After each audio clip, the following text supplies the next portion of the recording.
And the guys came in, led by Brad, and they had envelopes in their hands.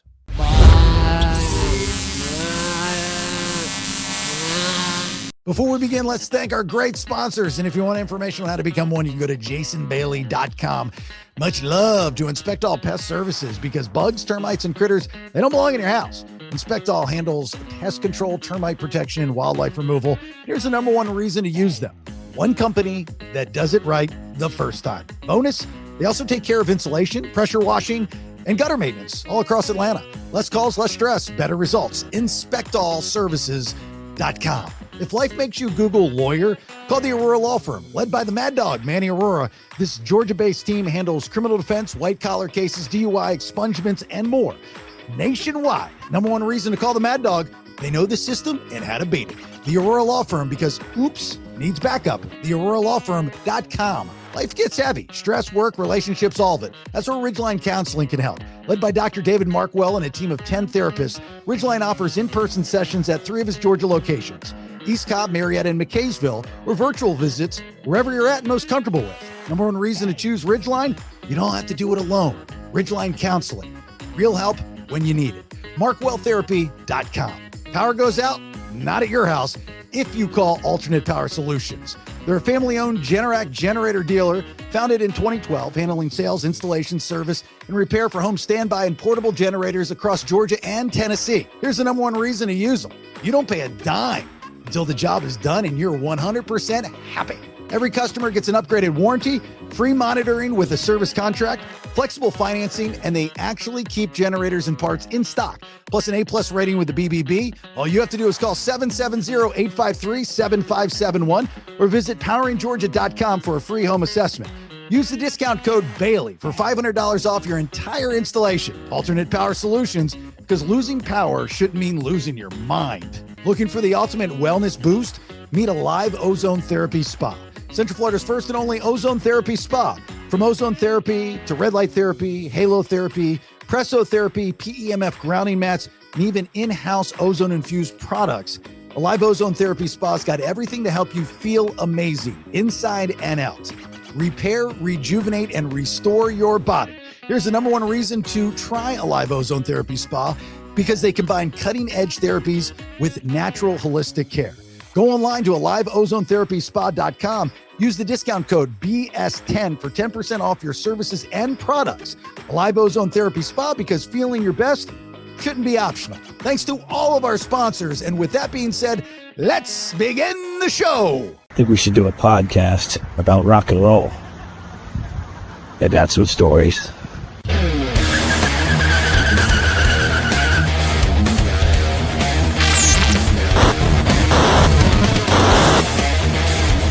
Yeah, let's do it. Welcome to the Vinyl Road Podcast. Yeah, there it is. Episode 36 of the Vinyl Road Podcast. It's a show about rock and roll stories from the road life and everything in between. It is all in the BPX. That is the Bailey Podcast Exchange. 3 different shows, 5 days a week, one feed. All your details, jasonbailey.com, including the merch store. And 13th to the 15th of February, there's a deal. There's a sale. It's like $16 tees and then 27% off everything else. So get your Vinyl Road Podcast merchandise. There's a couple different designs, and then wear them to the next Saliva show that you go to, or just wear it around, or go visit Jacksonville and try to find Brad and say, look at my shirt. You could do all those things. I don't care. Whatever you wear it wherever, man. Yeah, why not? Yeah, wear it. Just wear it. Just wear that shit. Just buy it. Come on.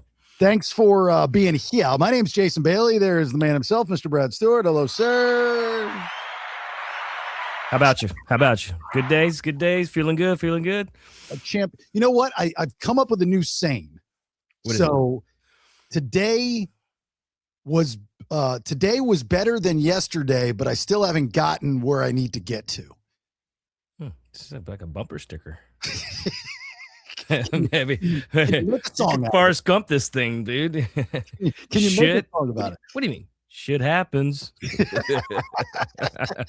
Because I'm so driven, but I'm so impatient. I think you and I are a lot alike in those ways. Right. So we want so much because we've had a lot at one point of our lives.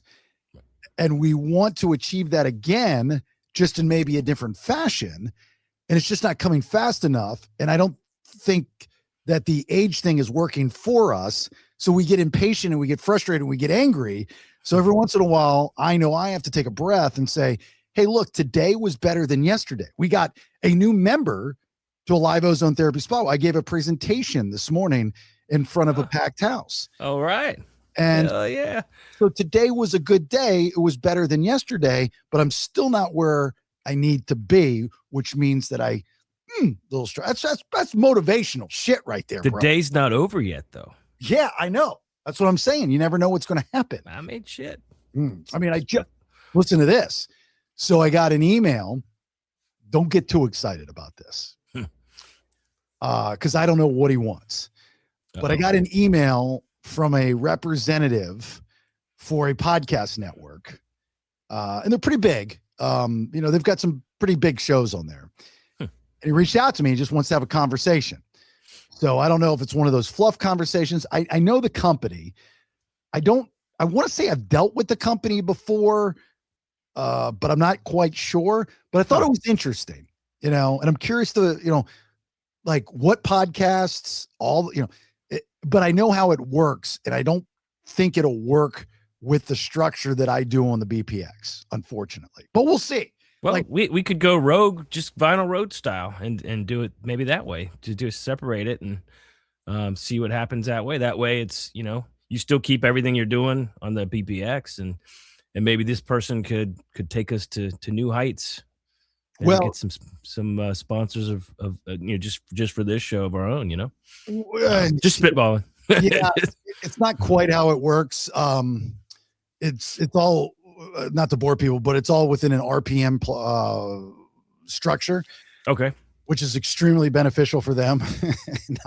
not so beneficial for us. It's like signing a record deal then or something back in the day where they're like, they take most of it but they do give you exposure and they give you something. Yeah. Okay. But this or the Honey, I Raised the Kids podcast would be the shows that I would do that on, because these are not subscription shows. So these are free shows. So, but it takes away from my numbers on the BPX. That's the only problem. So anyway, I'll keep you posted. Okay. I was going to say, you could just still start a whole nother podcast with someone to fill the void, or maybe two, since you have two on another network. Hey man, fuck. Not that you're not busy enough, yeah, I saw Scott Bartlett was looking to start a podcast though. He has one, I thought. He sort of start another one. I mean, there's no limit, I guess, right? I don't know. I thought he had one for a minute there. I was on it. I don't know. Maybe he was just, wanting to do his own thing. What's funny is either when I have people on like one of the other shows that I do or talk to them, at first they don't want to do it. And then I see them shortly after wanting to do it. And then some actually do it, and their structure is very similar to mine. Dude, if I had a nickel for like one guy, not to name names, but just, and I wanted to do a podcast with him because I had him on my radio show numerous times, and what he's an expert at and what he did in his career, I think is awesome. And he kind of shot it all down. And then I see, I'm starting a podcast. I'm looking for a name and I'm looking for co-hosts. I'm like going, great idea. He ripped you off then, like, hey man. Great idea, dude. Yeah, right. It's the same. He's on StreamYard probably too. The whole platform and everything. Or dude, who knows? I have no idea. I don't know. I see it a million times. All right. We got a lot to talk about, buddy. A lot to talk about in this episode. And I'm glad we're doing it. I want to start off with our mutual friend, and that is Brad Stewart, the lead singer of Three Doors Down. Brad Arnold. Brad Arnold. Let me say that again, just to get it out right. It's all good, man. It's been crazy for me today. So it's been one of those weeks, I get my Brads mixed up because I love you guys both the same. So it's been a tough week in the rock world, and especially for those that knew him, you better than I, but I still knew him pretty well. That's lead singer Three Doors Down, Brad Arnold, passing away at the age of 47 of cancer. And I know that your fans, because Shinedown spent many days on the road with Three Doors Down, would love to hear how you're feeling this week after you saw and heard the news of the passing of our mutual friend of Brad Arnold. I mean, I think anyone that was ever was lucky enough to be around Brad Arnold is I mean, people have been messaging me left and right, and of course, Jason that was in Shinedown too, of course, with me in the original lineup was messaging with me, and he's just like, man, I think it kind of fucks you up in a way that you're just like, first of all, I never knew he was younger than me. And I'm like, fuck, dude. Like, I mean, and I knew he was having problems, but I thought he was fighting it and winning the battle, And then I saw a picture of him recently that he posted, and I was like, oh man, it's just I could kind of feel it in my heart, Mhm. And then when I got the news, I just, man, it's something that you'll never. It's death is tough, man, because it's very final. There's nothing. I mean, even though people, you pass on to another plane or existence or in a whole nother life, whatever you want to believe in, it's still that person that you knew and respected and loved is now gone, and you can't talk to them, at least like we talk, ever again, man. And I don't know, he's one of those people that in this business and in my experience, especially in bands, was an exception to the rule. He was there's a lot of great people in this business, but there's a lot also, there's some people that are not so great. There's so to be nice about it. But he was one of those people that, their band took us under their wing when we were just starting out. We were first of four. And I remember specifically, we did like about 9 months with those guys. I mean, they let us become a band on their stages. They didn't have to do that shit, man. And it was something. And they were playing big stages. We got like 30 minutes, of course, and we didn't get. I think we got paid like $250 a show. Mm. We didn't have any fans. We were out there to get fans and to learn to be a band together, right? So, and that was all agreed upon with the management and the booking agent and stuff. But when we don't have fans, you don't have much bargaining power, right?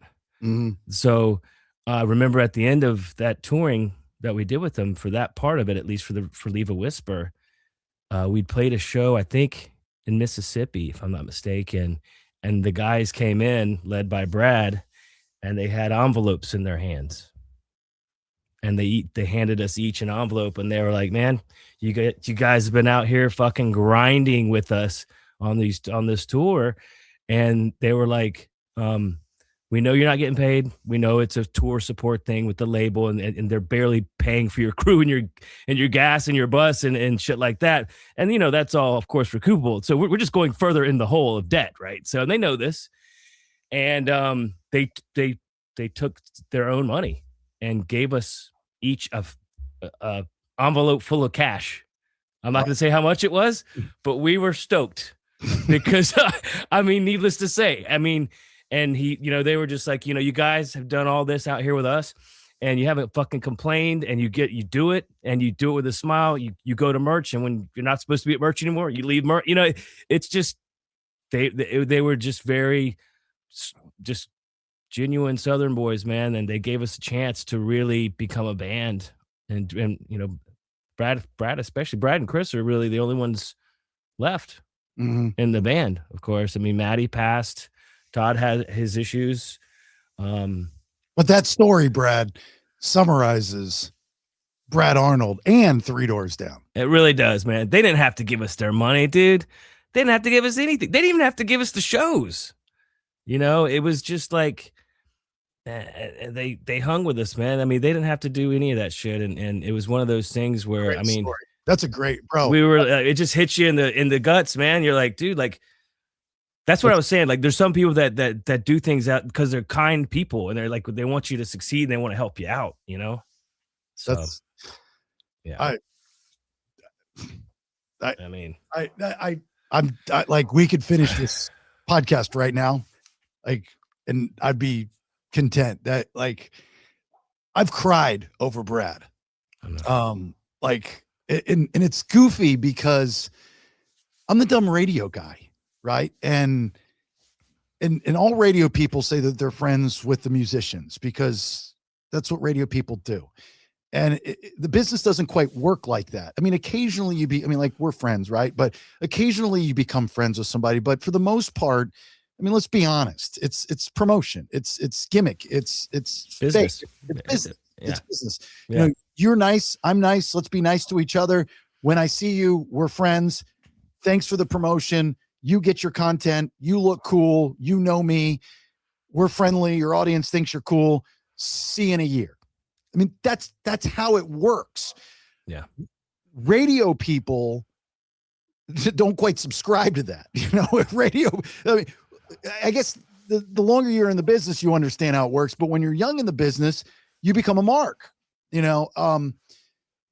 And with Brad, for me, when I first met him in the early to mid 2000s, I was a mark. I was a fan, and I was new to rock radio, and I was scared to interview rock stars because I'd never done it before, coming from top 40. And I just thought everybody was going to be angry. But I was a fan of Three Doors. And remember, Three Doors was a band helped launch that active rock movement, you know, with the Shinedown. You know, Three Doors came first. You know, Three Doors was post grunge. Yeah. But they kind of bridged that gap. They were also, I think, a big band in transitioning rock into top 40. Oh yeah. With zero kickback from the rock world, if you remember. Yeah. They were just there and had ton of success with a ton of hits, and nobody complained. They just loved it. It was like, and the hits kept coming. It wasn't like you could say, oh, there's some one hit thing. I'm like, no, I'm sorry, man. The career was full of hits and great songs. And I remember I would, watch from behind the PA when we would play with them. And, we'd be side stage and we're a new band and we're cool or whatever. But I do remember I went out front to watch them. And when they did Here Without You, I couldn't breathe, dude, because there's a lot. It's different when you're back there behind the speakers. You're not hearing it like the audience is, and you're not really getting the energy the same as when it's coming all at you out front. Right. And that song, dude, it was just like, wow, dude, like that is powerful, man. And they weren't a heavy band. They didn't have to be Slipknot up there, man, but they were heavy, emotionally heavy band. It's shit like that. I remember, man. And, dude, I saw Brad, years after I was in Shinedown, and he treated me just the same as he ever did when I was in the band. He knew I'd moved on. I think I was in Fuel at the time. And I remember they had played in Jacksonville when Welcome to Rockville was in Jacksonville. Mm-hmm. And I had some sort of access passes, but of course I run into him backstage and he's like, hey man, we're leaving after our set. You can have my artist pass. And who was with you? He gave me his pass, his fucking artist pass. He didn't have to do that shit, dude. But he's like, man, we're leaving. And, and then he hadn't even played the set yet. So, I mean, of course they're not going to throw him out of backstage. He's going to play the fucking set. But just shit like that. He gave you the shirt off his back, man. And I just remember just stories like that. Like there's hundreds of stories like that. Cause that's who he was, man. He didn't, Yeah.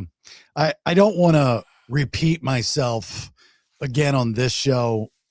Like, I still don't know how people watch the show. Like, I know that there's a fan base here just for you, and I get that. And there's a different fan base for the other shows that I do, but I don't want to repeat my Brad stories from what I did on the BS podcast this week. But I did not share this video of Brad Arnold on those episodes, the episode that I think it was Tuesday's episode, but I did tell this. I think I'm not even sure if I told the story, to be honest with you.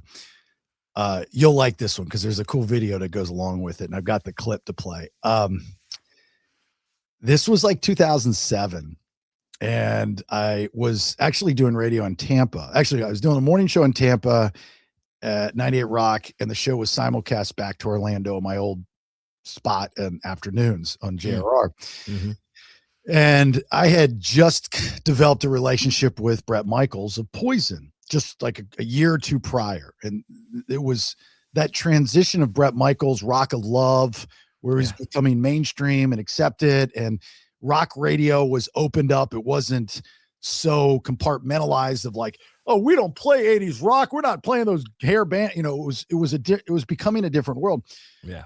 So when I was in Tampa, Bret Michaels asked me, you know, he was doing this gimmick with radio people. I wasn't the only one, but he was like, hey, come up on stage and do nothing but a good time, like he still does today with his band, with a lot of people, anybody. And so I was like, okay.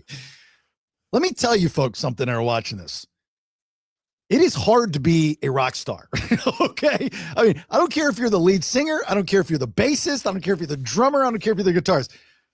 Outside of playing your instrument, which is insanely difficult enough to perform like a rock star, Mm-hmm. when you have zero rhythm, it ain't easy. Okay. Plus, now everybody's looking at you. There's anonymity in the crowd. You're in the crowd. You blend in, right? And you're facing the lights, and you could see everything. Well, now turn that around, right? And now there's thousands of people, and you're the focus, man. So that freaks people out. The stage fright is a real thing, man. You know, and you have to be like kind of in your own zone, I'm assuming, because like nobody's like Bobby's not looking at you going, dude, cool moves, man. You're killing it. You know, you're just like you're playing your own game, right? just try not to run into each other. You know, it's like you're doing football plays up there. All right, when he goes this way, and if the linebackers bite, I'm going this way. You know what I mean? It's kind of, I mean, you don't plan it though. You just kind of like, you just got to be mindful, man. You just got to be up there looking around and shit, especially when the shit gets tight up there and you're the opener, you know? So I say that because I went up on stage with Bret Michaels, and, you know, he's a great front man. Yeah. And this was with Poison. So you have 3 rock vets doing their rock stuff. And you got, at that time, I mean, I might not be the skinniest now, but I was overweight and I was pale. It was a bad time of my life. And I'm up there and I look like an idiot. I mean, an idiot, an absolute fool. It was not the experience that I, in my head, thought it was going to be. Fast forward a year to 2007, he's playing at the House of Blues Orlando, and he invites me back up on stage. You know, he comes on the show and he invites me. I was like, I've got to redeem myself. Okay. So I'm ready for this. I go to this show with my buddy, professional wrestler, Bubba Ray Dudley, part of the Dudley Boys.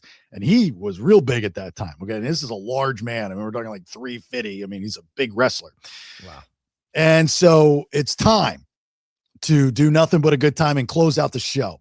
So we go down, we're stage left, and we're getting ready to go up on stage. And I look to my right, and there's a guy next to me with a microphone getting ready to go out there, wearing jeans and a t-shirt and a ball cap way down low. And I look over and I go, Brad? Is Brad Arnold. And I'd met him like a few times prior, and I'd interviewed him a few times prior. I mean, I think we became closer after that just because of happenstance. But, you know, he knew who I was, and I was like, dude, what are you doing here? He's like, everybody up on stage. So we couldn't talk. So we go up there. So now the stage at the House of Blues Orlando in 2007 consists of Poison, Bubba Ray Dudley, who takes his own microphone, stage left in front of Bobby Dahl. Edward McCain came out of nowhere. What? And he's up on stage. Brad Arnold, lead singer 3 Doors Down, is up on stage with a microphone, a handheld. And Fat Radio Jason Bailey. The nobody. I know my place in life, and I definitely knew my place on that stage, or at least I thought I did. Now, I'd been drinking heavily that night. For some reason, I feel the need to take center stage. Oh, man. Throughout the entire song. Oh, boy. All I really wanted to do was the breakdown like in the video. You know, the mic stand. Mm-hmm. So towards the end of the song and the breakdown of Nothing But a Good Time, I raise a toast to all of us. In concert, he says, busting our ass every day. If forming a good life is such a crime, then Lord, then pull me away. Yeah, here's to you. Okay. So I'm up with Brett Michaels, stage right. He's singing on his microphone. I'm doing stupid stuff. And I see Brad Arnold by the drum kit by himself in the back. Now, as you well know, Brad, most lead singers, every lead singer has a rock star move, right? It's something they do. Brett Michaels is this, Axel this. Yeah, he had the snake sidewinder thing or something there. Yeah. Yeah. Brad Arnold's was hat down low, ball cap like you're supposed to wear it so you can barely see his eyes, and his eyes were beat red that night. Now, this was 2007, pre-Demons, right? Or during Demons. And he's doing this back there. And I was like, dude, you've got to come up here. So I bring him up to the front. I'm going to show you the video, and then I'm going to give you the punch of the story here in a second.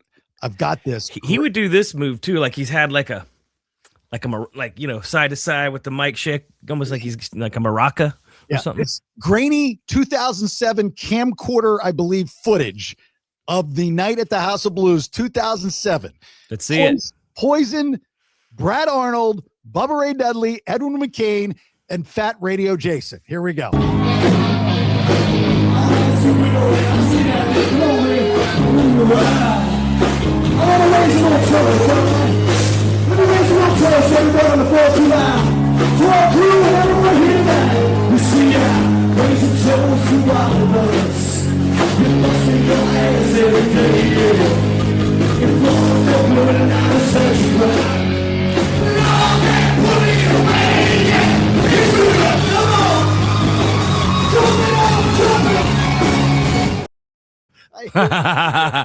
I only am watching that video because Brad's in it, but it is on YouTube, and I posted something on social media, and somebody sent me the clip. Actually, a lot of people sent me the clip and the links. I'm wearing an Affliction shirt. I'm fat. I'm pale. So you don't look.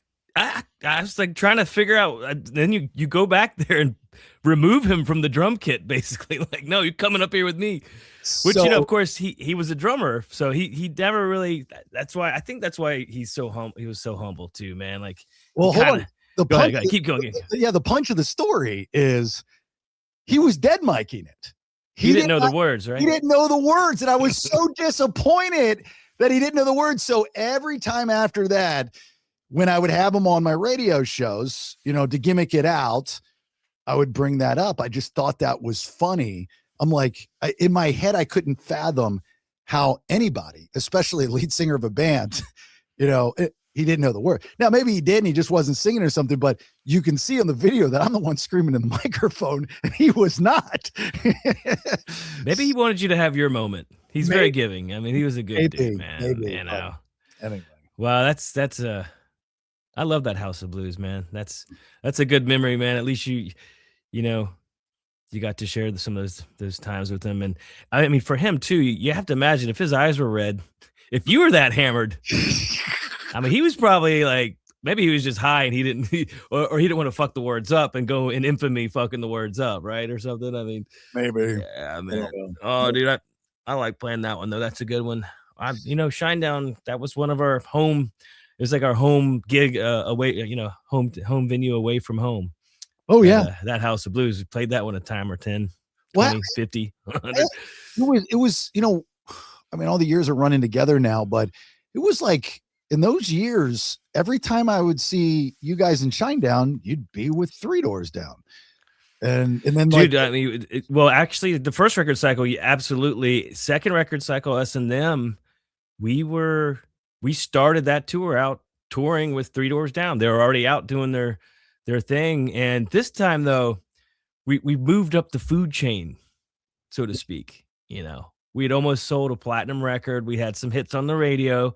So instead of being the first of four, I think maybe we were main support. I can't remember, but I'm pretty sure we this time we got the main support being the slot right before the headliner, of course. And it felt good, man. We actually got to play for, maybe at least 45 minutes instead of 30 or whatever it was before, all those years or all those times that we opened for them. So So, we just got along good with those guys, man. They're from the South like us, and like everyone in Shinedown was and is, and it's just like I don't know, man. It made sense, you know, like Oh, our bands absolutely. together, and I mean just as people, and the fans too. It was like, and again, they get up there, dude, and man, they just had so many good songs, and they were good players, just good dudes, man. Who else was it was like always a Soil or a Seether. Seether was definitely on, definitely that first Leave a Whisper record cycle when we toured with Three Doors. I want to say it was us, and then them, and then Our Lady Peace. No, Was in some of that, yeah, and then not Three in Doors. Orlando. Not in No, Orlando. no, no, not in Orlando. They had dropped off, I think, after we did the Canada dates or something, and either Caesar moved up. I can't remember. A lot of that stuff blends together. I do remember though, Tantric. Maybe it was when either Caesar dropped off or maybe Our Lady Peace, but Tantric leapfrogged us, Really? and I think maybe even Caesar, and we were like, huh. And I'll never forget the first show they came out, and this is Tantric still with pretty much the Days of the New band minus Travis Meeks and add Hugo, right? So Mhm. that it was all those members. No one had left that version yet. And I remember they had new techs, like guitar techs.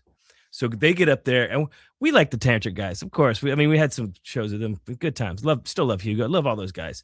But we were still a little pissed that they kind of bumped us. We're like, man, we paid our fucking dues out here, man. Fuck this. So we weren't trying to hate on them, but we were just kind of like, man, fuck. They need to be the opener, like we need to keep our spot, whatever. And first song, every song, they start to play the song and everybody is out of tune with each other.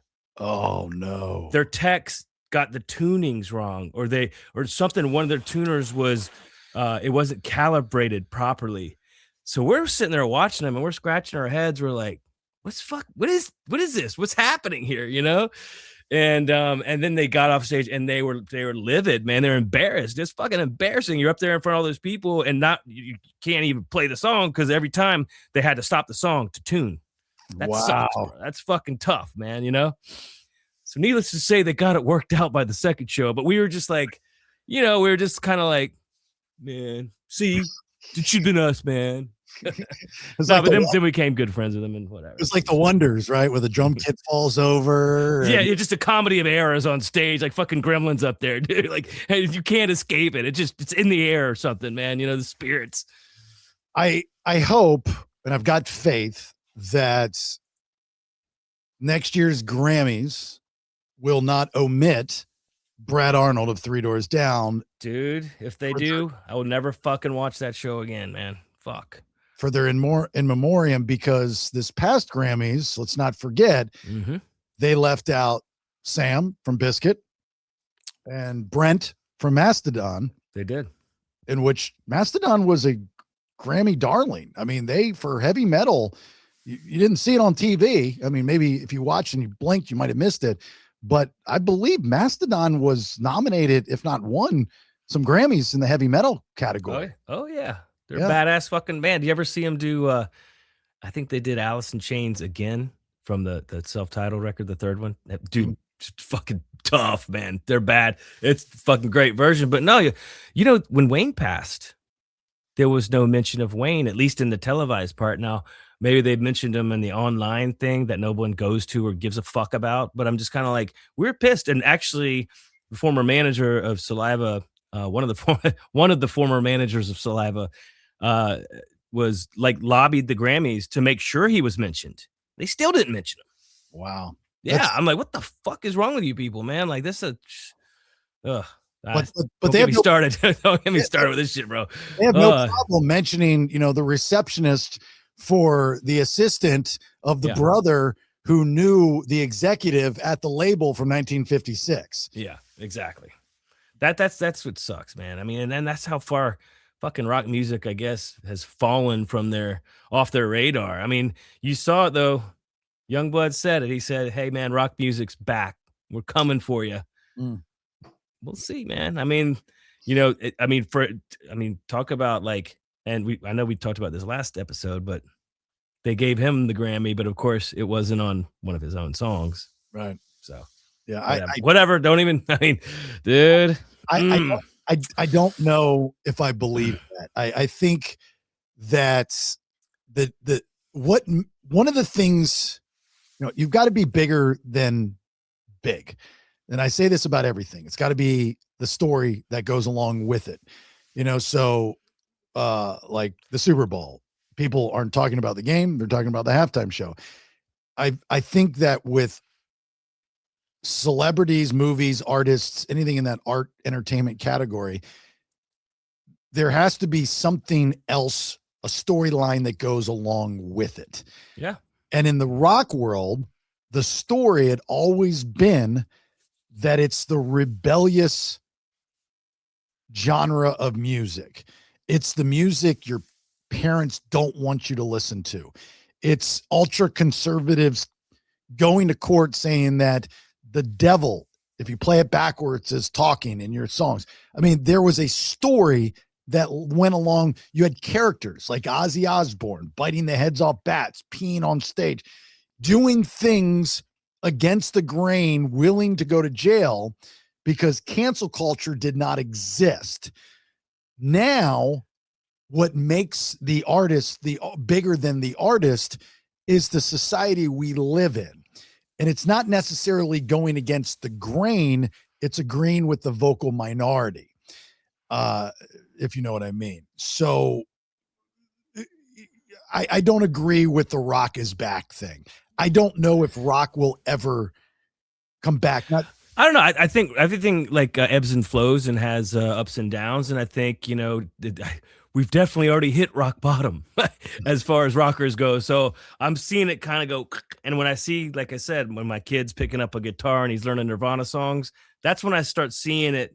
It's changing back. The tide's going to turn, man. And I think he was a major part of that. And so was Ozzy on his way out, I think. I mean, speaking of, pissing people off, remember the footage? Get the gun. Shoot, shoot, shoot. Remember that preacher that was talking about Ozzy? That's what he heard in Suicide Solution. And Ozzy's like, hey, man, I never said get the fucking gun, man. Like, I might have said shoot, but I never said get the fucking gun, man. He's fucking tripping out. Like, he's like, I'm speechless. This is fucking bullshit. Like, what the fuck? But anyway. But those things that, those stories that you hear will never happen again.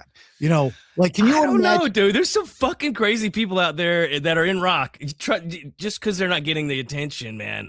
You watch, see what happens, man. It's not that they won't do things, but the way that it's received is different. So if Ozzy Osbourne in today's society were to bite a head off of a bat, he would be canceled. PETA would be on him.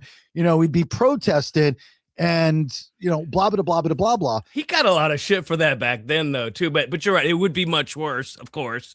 But it would be, they'd try to end his career and probably, just into oblivion. Label would drop him. I mean, nobody would go to the shows. And it's just a different way to look at it. And as far as Youngblood goes, don't be surprised if Youngblood becomes the pop rock hero of top 40. Because you also have to look at the way that we consume our music. So if you go by just traditional terrestrial radio, all right, rock radio, not even top 5 in any market. It's dead because the radio industry has killed, again, more than the music, the personalities that go along with it. They don't want that. It's all watered down conformists that are on those rock radios. So you go to top 40, that's where your money's at. That's where more people are listening. You cater to women, but even dudes are listening now. It's not that same oof. He can be cool and semi-rebellious and all that stuff, but he's going to stay within the lines. And that, I don't think, is the definition of rock and roll. Rock and roll is coloring outside the lines. Am I wrong? I agree with parts of it. I just think like people though, like when it's their modus, when it's their MO to shock people, and you're up there in a meat suit. I'm like, Right. I mean, what is that shit? Speaking, I mean but that was another just stunt to like, Mhm. it's like, shock rock, shock pop, shock whatever you want to call it, man. It's just if that's your, I don't know. I just don't think he would need to do that shit or something like that at least. You know what I mean? I don't know, man. It's like I think it, back then, like you were talking about, the way they rebelled was different, maybe, or something than it is now. Like Lady Gaga had the umbrella, the crazy. I'm like, man, Marilyn Marilyn Manson called. He wants his umbrella back, dude. Like, or birdcage, whatever the fuck that thing was. Well, But I mean, but that was so like not put on, but I mean, she's pretty wild, but like that felt kind of contrived, at least visually. It was like, what can I do to like freak people out? It's scripted shock value. Exactly. That can be it's engineered shock. Absolutely. Shock. It's Yeah, controlled, you know. I mean, the Billie Eilish girl, whatever. It's like, look, let me wear AZ Cavaricci's belt and not buckle them. People are going to talk about it, but it's fashion, and I don't care. That's so shocking. Look at me. I don't buckle my belts. I mean, like that's where we're at in life now. What's shocking? Those belts were vegan. Yeah, vegan belts and have their own pronouns and all this other stuff, and it's those and them. To get up on stage and be anti-government and anti, all that stuff. Like that's the shock. That's where we live now. So It bit her in the ass though, because she misspoke. I mean, that was. I know we talked about that too, but you look at the Super Bowl and the nobody's talking about the game. Well, the game wasn't very good anyway, but it sucks because the Super Bowl is football and you should be talking about the game. And then everybody split on the halftime performance, and if you don't like I hated it. I couldn't understand it. But I as from a production standpoint, I felt bad for the people who paid thousands of dollars to see the show because it was built for television. You look at the crowd. I know they pumped in. I'm surprised nobody's talking about this. I know they pumped in crowd applause for that show and cheering because you could see the audience and they were dead. Yeah. They were not into it because they couldn't see a damn thing unless they were watching the screen. And I paid $5,000 for this ticket. But anyway, if you say you didn't like the show because you're not into that music or you didn't understand it, you just didn't like it, you're a racist or a fascist. I mean, that's where we're at right now. That's crazy. It's just absolutely insane is where we're at. So I didn't get it. I mean, I guess a lot of people do, though. People were stoked about it and they couldn't wait for it. And then I couldn't help to feel underwhelmed because I'm like, music in any language you should feel it on some level, right? I mean, and I appreciate, I guess, the talent of the dancing, and that takes some talent, man. Fuck it. You ever try to dance like a choreographed dance? That's fucking it. That ain't easy, dude. I get it. I mean, I get parts of it, and I appreciate it, but also I was kind of, I don't know, man. And again, and hats off to the Puerto Rican people, man. Like, they've been through a lot, and that's part of America too. It is, but I just think that the venue for that wasn't the Super Bowl. I don't know. Maybe just, I don't know. I just go see it in the arena or like in the, in a proper venue and where it fits better. I just don't know that it fit on the. For the fucking halftime show, it didn't fit. They had to build a fucking city, it looked like a village in the middle of the fucking field. It just to make it look like it was gonna fit. I don't know. I say this about the Super Bowl halftime show every year, so I'm not saying something differently because of Bad Bunny, but it's got to entertain the masses, right? So when you go and that's very difficult to do, mind you, but if you're able to get a band, look at their songs in the charts and this and this and that, and their audience, like the Bad Bunny stuff. I know he sold a lot of records and he's very popular and there's a lot of people that like him. But if you do the entire show, all 15 minutes, give or take, in Spanish, which is less than a third of America that speaks Spanish, that's not really catering to the football crowd and the masses. I understand why they did it. It was all a promotion for the international level of the NFL. I get it, and Jay-Z knew that he was going to ruffle feathers. And I would bet a lot of money that the things leading up to it were all scripted. It was all put on paper. Don't take it personally. It's all about the show. It's all about the money. It just, the Super Bowl halftime show, first and foremost, I think it always should involve an artist from that city. Second, I think that you bring in a collaboration, in which he did. Ricky Martin, Lady Gaga, those types of things. But did you see Cardi B was in the village? Yeah, they did a song together. That was a fucking hit, a huge hit song. But she didn't. Why didn't she sing with him? If Ricky Martin would have busted out "Livin' La Vida Loca," that would have changed everything. Well, that song's in English except for that part. Well, that's what I'm saying. But people could have understood it. I see what you're saying. Absolutely. Yeah. And that's what you do. I think the best Super Bowl halftime show was 2001. It was Aerosmith, NSYNC, Missy Elliott, Nelly. I think there was Britney, and it was that collaboration. They all came out and they all kind of did their thing. And not that I was into all the songs and stuff, but it was cool to watch everybody kind of do their thing. And they were huge songs at that time. Yeah. Right. You had one artist, for the most part, do like a catalog of all of his songs that the majority of people, I don't think, understood or knew. Definitely the people in house didn't know it. So it felt long too. Real long. I was like, wow, this thing's still going. Good Lord. Like, I don't know, man. It just, maybe it's because I was lost in it. I was just, nothing really, I couldn't latch onto it. But it's kind of like the thing though, when some of those songs like that hit that are in another language, and back when we were kids, and you'd go to the club and you're like, and that would come on and everyone would go crazy. And I would still try to figure out why everyone was going crazy. Cause I don't know. It just wasn't, or it was like when, what was the Korean guy that had the song that was like an internet, a YouTube thing? Did pistachio commercials after that. Yeah, dude. What was that? I know what you're talking about. Yeah, it just, it was for what it was. It blew up. It was big, and then that was it. What's that guy doing now? Maybe hopefully he's fucking sitting on an island, his own island somewhere. Yeah. Fuck. Well, look, I'll tell you this: that like it or not, Bad Bunny's Super Bowl halftime performance will go down as one of the most memorable Super Bowl halftime performances, and then people would argue one of the best. And it's because of what I always say, there was a story that went along with it. Think about this. People, and I would agree with this, Prince's Super Bowl halftime show, one of the best, if not the best. Right? Hell yeah. Yeah. But why? Because the story behind it. Well, I've been taking notes. No, the story during, he's performing Purple Rain, and in the rain rains. Yeah. Right. If it did not rain, would people have thought that Prince's performance at the Super Bowl halftime show was that great? No, 100% no. They would have thought it was good.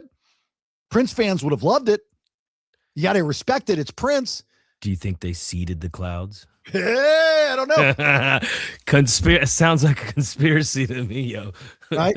So you see what I'm saying? It's always like these artists that come out there, they try to do something extra. Like Beyonce tried to do the whole militant militia thing when she came out, and it flopped. So she's not even talked about as one of the better Super Bowl halftime shows. Janet Jackson had the titty come out. Janet Jackson, Justin Timberlake, most memorable Super Bowl halftime performance of all time. Why? Because of Justin Timberlake and Janet Jackson? Because everybody's a fan of their songs? No, because you saw her titty. Right? They couldn't censor it, dude. They couldn't escape it, dude. So if you were watching, you saw it. Right.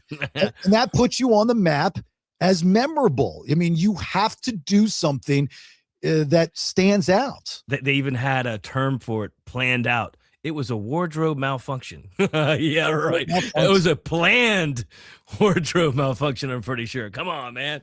Yeah. Do you think that Justin Timberlake, of all people, are just going to randomly pull Janet Jackson's top off, knowing that she had nipple tape on or whatever it was? Yeah. Come on, please. Yeah. But that's what I'm talking about. This is all, so everyone that gets worked up about this, and you see him going, it's all planned. I mean, that's the idea behind it, to get you worked up, because all that does is make you, if you're angry, you talk about it. If you're not angry, you talk about it. And then if you're angry, you talk about it even more and louder. And and by the way, the Seattle Seahawks won the Super Bowl. Yeah. And they were the better team, and it showed. By far. I mean, obviously I think everyone kind of knew that, but you know how many people wanted to see New England get the shit beat out of them? A lot. Really? They would have probably preferred it with Tom Brady still in there, though, because I mean, you got to imagine football is just that way. Like, your team's in it, and then here comes Brady and fucking dashes all your dreams, and you're I fucking didn't make it past Brady. There was so many people that didn't make it past Tom Brady and the fucking Patriots. So I think Americans hate winners. That's the problem. Well, it's just like anything else. The popularity thing, the more popular you are, it's like with the Nickelback thing or whoever, you're gonna have haters and you're gonna have people, just fucking hate you for whatever reason they can find to hate you. Yeah, absolutely. Yeah, there were good stories. I thought within the, I no dog in the fight, but I was rooting for the Patriots just because they're East Coast, and I don't like Seattle. Yeah. But I think Seattle as a city needed it, don't you? Have you been to Seattle lately? I mean, I've never been. I never am going to go. I mean, it's kind of going to Portland. We went to Portland, on the last tour, man, and we played Dante's, and literally we look out our bus window on the street. There's people on the street, lots of them. Yeah. Some of them are shooting up right there on the street. And we were like, okay, that's right. Hard drugs are legal here. Awesome. Mm-hmm. Get what you asked for. I mean, it's one of those things where that's where it's not working. Whatever legislation was passed, it's clearly not working. And Seattle's got their challenges too as a city. A lot of those cities out west do. But anyhow, it was like one of those things where we were like, okay, when show's over, trailer's packed. Mm-hmm. We're fucking out of here, dude. Fuck this shit. It's like, I mean, it just becomes dangerous. And the later it got, the more it was like fucking zombie land, man. It's fucking crazy, dude. And I feel bad. I mean, I used to go to Portland, man. That's one of my favorite cities to visit. You haven't been to Portland either? No. Dude, it's fucking a cool city, man. There's like a lot of cool bars. There's cool landscape. There's trails. There's bike trails all around the city. There's beautiful trees and it's a cool city, man. But like, lately, every time I go, I'm just like, man, I feel bad that it's kind of gotten in the shape that it's in, man. It's like, fuck. You get what you ask for. California. I was there for a year. I mean, it's like California's, dude. We go through Oakland, and there's fucking just miles, like tent cities, and just people like just in bad shape. The same way. Yeah, dude. Sucks to see that, man. I love those cities. I was happy to see Coach McDonald win a Super Bowl. He grew up in Roswell, Georgia, where I lived for a long time. I went to Sentinel High School and, started at UGA, go Dogs. And so that was cool. You always try to find some type of tie-in. I love Sam Darnold's story. I think everything that guy has gone through, and just to see, a guy persevere and be kicked and put down when he was such a huge, prospect out of college. And then, that just proves the point where you can be a great player, but if you play for a shitty team under shitty coaches and shitty owners, then you're going to not be a good football player. Or it's going to look like you're not, at least, because you don't have a supporting cast for sure. I mean, that goes for anybody in any team. I mean, Josh Allen's had to do it almost on his own for how many years now? I mean, that he is the team, and I hate to say that about the rest of the team. Of course, there's teammates and teamwork there, but I mean, for as far as offensively goes, I mean, they're like, if he can't pass it, he's got to run it because we need yardage, we need first downs, man. I felt bad, man, because after they lost, I mean, you could tell, man, he was very emotional. And I don't blame him, because I feel like, man, he deserves it. And that was gut-wrenching. It was worse than the Jaguars. Not making it, but I kind of was like, I was shocked they went as far as they did, honestly, the Jags, and I was proud of them for doing so. It's awesome. Yeah, well, you guys are going to get Baker Mayfield in 2 years, so get ready for that. And then, last 5 years of his career, he'll be the starting quarterback for the Jacksonville Jaguars after next season. You think? I think. Because Liam's going to bring him up. Yeah. Just watch. Yeah. You just watch. Hey, man, it worked. It worked once. I mean, chances are that's a tough league to win in, man. All right. consistently. Yeah. We'll wrap this up. Let's finish with, I hate to be cliche and, prayers to the Arnold family and friends and stuff like that, but I couldn't mean it anymore. I mean, I just like it, you just, when you know someone on any level and you have an opinion so high of someone and they pass like Brad Arnold did at 47 this week, and you wake up and you feel there's just a feeling that the world is missing something. That's how I felt this entire week. Every morning that I've gotten up and every day of the gym, I've been playing Three Doors Down. And I just feel that even stronger, that it's like there is a piece of goodness missing from the world. Absolutely. I feel the same way. And Yeah. it just tears me apart. And it's so stupid because, again, I'm the dumb radio guy that just kind of, I mean, we shared moments and stuff like the Poison. And I told the story about the ZZ Top bus and the Lexus and, all the stories that I have on the podcast and on the other shows. I wasn't his best friend. I wasn't in his band. I wasn't a family member. I never visited in his house, but I still had that connection with him. I loved some of his posts with his animals and stuff too, his horses and Yeah. his wife. They were just like, they're just solid people, man. And they just a lot of love in their hearts, man. And man, it's fucking gut wrenching, dude, honestly. And I remember when he first was diagnosed and they had to cancel everything too. And I was just like, man, I mean, of course everyone's rooting for him, hoping he can beat it, because some people beat it, and I thought that's what was happening. And then I didn't really hear anything for a while. And then I knew it as soon as he announced it. That what he had. Stage 4 is a tough place to start to try to fight it for sure. Well, stage 4 is one aspect of it, but the cancer that he had, totally different game right there. And it already spread too. Already spread to his lungs. So another thing I want to mention about Brad, not to go too far into this rabbit hole, but Brad was a God-fearing, patriotic man. He was. Politically, he was very conservative. This is right. He talked openly about it. He had a huge support for veterans, the military, law enforcement. But Brad did what the rest of us should do, no matter how we think in that realm, is that he still had friends that had difference of opinions. Look at some of the last tours that he went on and who he went out on the road with. There were some guys that were publicly saying things that were the complete opposite of what Brad believed in. Right. He's still hanging out, arms around, love this guy, awesome times and stuff like that. That's how the world should be. Brad Arnold was the poster child on how we all should act, no matter what we believe in. Well, that's a testament to who he was. And I mean, and the other artists, it's their right to believe and back whoever they want to back, as it was his though. But the fact that they could not have that affect them as friends or as touring mates and all that, that's really cool, man. It's what I really, mean?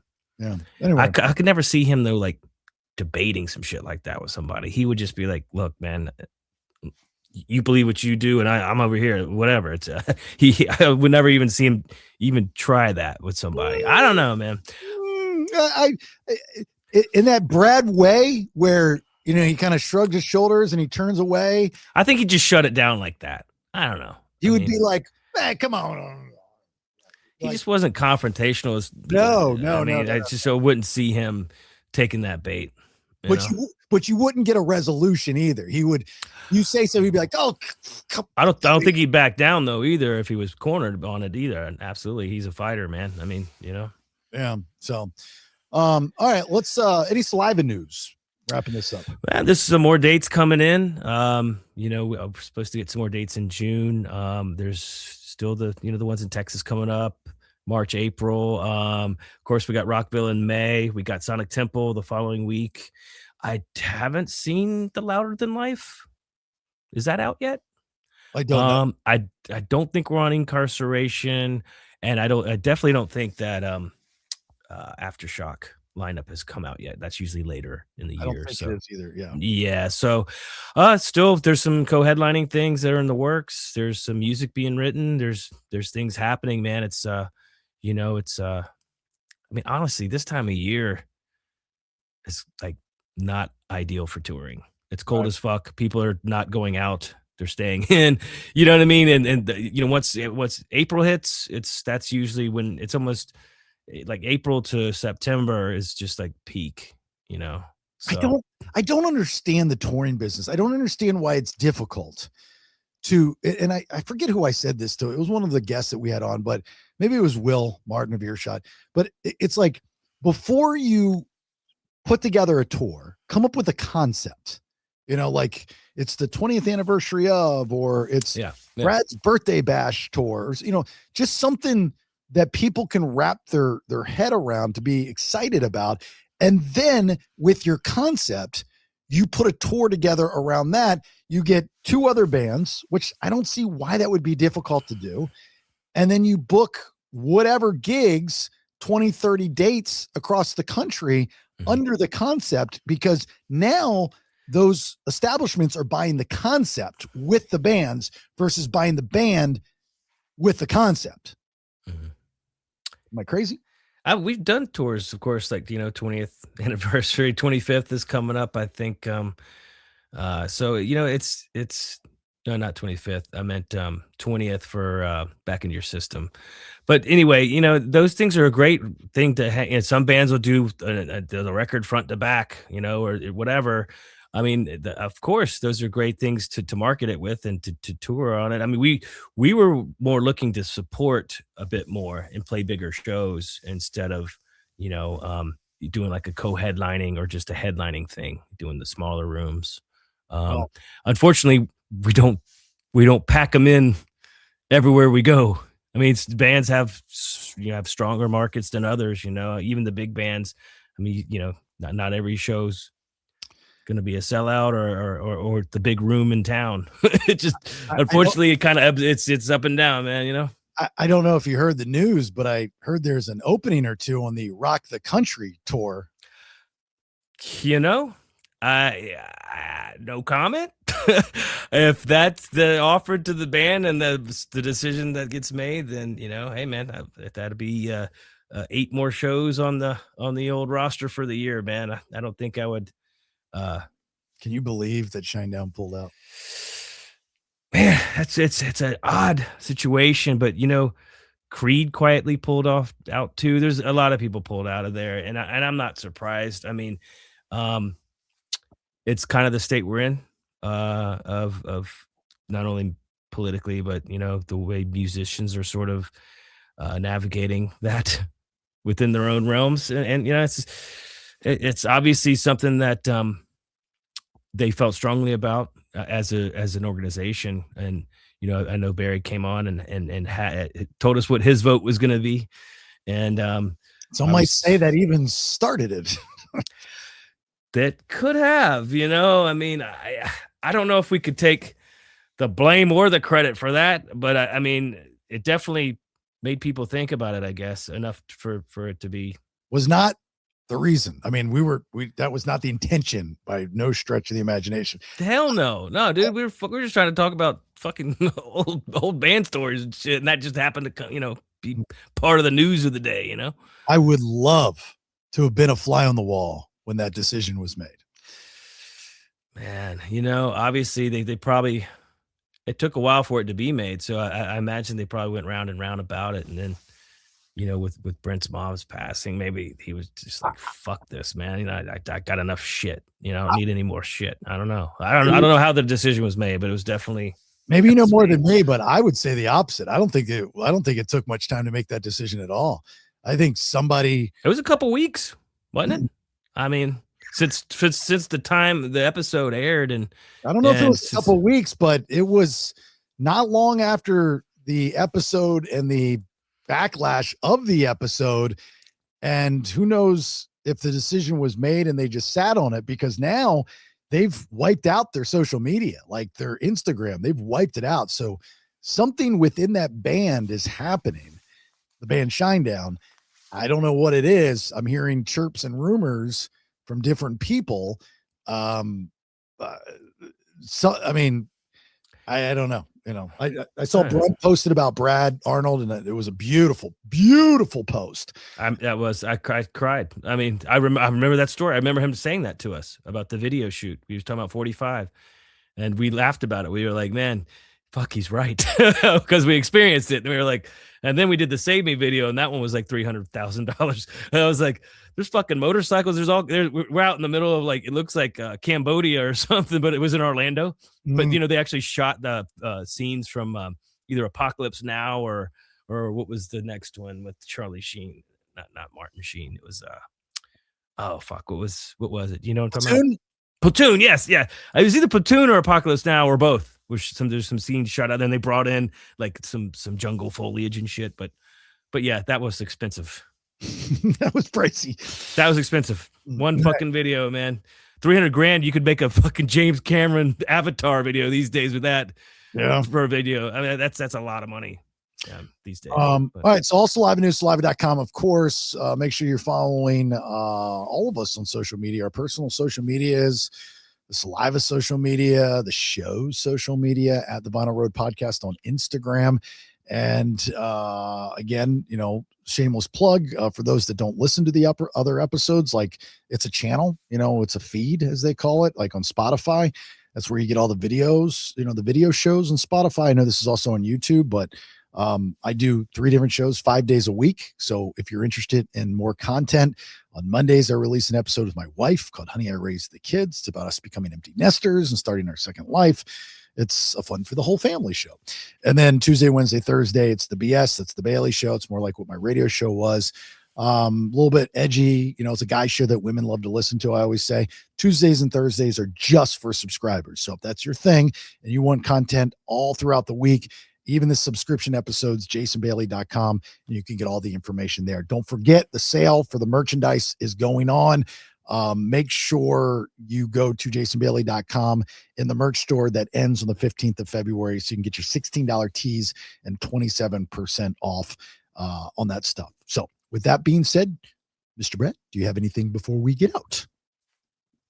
Peace. My usual gratitude. Thanks everyone for listening. Have a good Valentine's Day. Take your lady out for something nice and have some fun. Try not to fight with each other and get along and make it a good one, man. Yeah, I'm just glad to be here, man. Still love making music, playing shows, doing the thing, and doing the podcast, and being able to have people bring them into our world, and tell stories and things. Thanks for listening. Here's some chick trivia for you. If your woman falls asleep around you often and you get irritated by it, you shouldn't.